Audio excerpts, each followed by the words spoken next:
নবনিযুক্ত জেলা সভাপতি নিমাই কবিরাজ মহাশয় ইসলামপুরে গীতা ভবনে আজকের সাংগঠনিক আলোচনা চক্র সম্পন্ন করেন উত্তর দিনাজপুর জেলার নবনিযুক্ত বিজেপি জেলা সভাপতি শ্রীনিমাই কবিরাজ মহাশয়ের প্রথম প্রবাস, তার সাথে জেলার প্রাক্তন সভাপতিগণ ও অন্যান্য নেতৃত্ববৃন্দ উপস্থিত ছিলেন এই সাংগঠনিক আলোচনা চক্রে।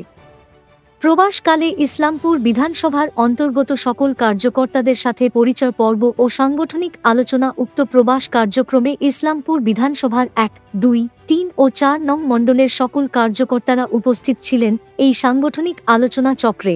নবনিযুক্ত জেলা সভাপতি নিমাই কবিরাজ মহাশয় প্রথমে চাকুলিয়া, এরপর গোয়ালপুকুর ও সবশেষে ইসলামপুরে গীতা ভবনে আজকের এই সাংগঠনিক আলোচনা চক্র সম্পন্ন করেন। উক্ত সাংগঠনিক আলোচনা চক্রে উপস্থিত ছিলেন মণ্ডলের পদ অধিকারীগণ, শক্তি কেন্দ্রের প্রমুখ, বুথ সভাপতিগণ। এছাড়া উপস্থিত ছিলেন মণ্ডলে অবস্থিত জেলা ও রাজ্যের পদ অধিকারীগণ, প্রাক্তন মণ্ডল সভাপতিগণ, পঞ্চায়েত মেম্বার, পঞ্চায়েত সমিতির মেম্বার ও পৌরসভার কাউন্সিলরগণ।